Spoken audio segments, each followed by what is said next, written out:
क्यों कहते हैं कि एनसीईआरटी बुक्स पढ़नी जरूरी है?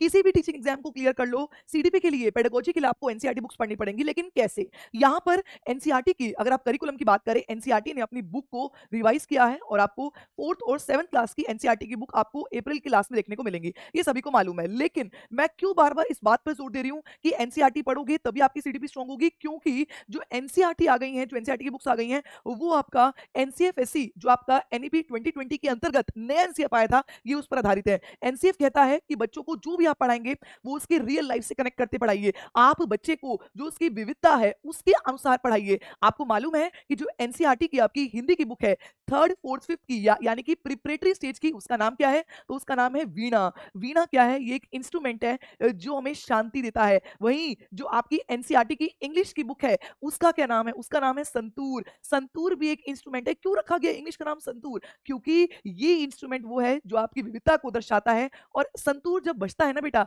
तो हमें पीस, हमें शांति मिलती है। तो इसीलिए मैं आपको बता रही हूँ कि एनसीईआरटी पढ़ना इसीलिए इंपॉर्टेंट है, क्योंकि एनसीईआरटी में कहा गया है कि जब भी आप बच्चे को पढ़ाएंगे ना, आप इंटीग्रेटेड वे में तो पढ़ाएंगे, लेकिन आप हमेशा सबसे पहले कोई भी बुक पढ़ाएंगे वो इंटीग्रेट फॉर्म में होगी, एकीकृत फॉर्म में होगी, लेकिन धीरे धीरे करके हम उसको डिसिप्लिनरी फॉर्म में लेके जाएंगे, हम उसको विषय परख लेंगे। यहाँ पर ये भी कहा गया है कि आपको अब L1 L2 L3 नहीं पढ़ना, L1 और L2 और इसके साथ साथ R1 और R2 पढ़ना है। अब ये R1 R2 क्या है? देखिए, L1 और L2 ये आपकी होंगी पहली भाषाएं जो आप एक्विजिशन करके, जो आप अर्जन करके सीखते हैं, लेकिन अगर हम R1 और R2 की बात करें, ये होंगी आपकी दूसरी भाषाएं जिसको आप पढ़कर और लिखकर सीखोगे। तो यहाँ पर ये कहा गया है कि पहले बच्चे को L1 और L2 में कौशल दिलवाओ, स्किल्ड करो, और उसके बाद आप इसमें बच्चे को R1 और R2 में स्किल करो। बहुत सारी बातें एनसीईआरटी की जो हम इन शॉर्ट्स के माध्यम से मैं आपको बताऊंगी। अब आपको एक बात बताना है कि एनसीईआरटी ने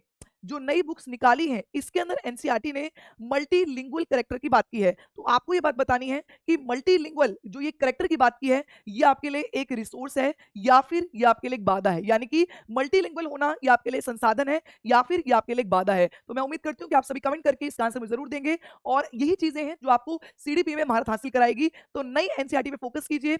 अगर वीडियो पसंद आई हो तो लाइक करें, शेयर करें, चैनल को सब्सक्राइब करें। धन्यवाद।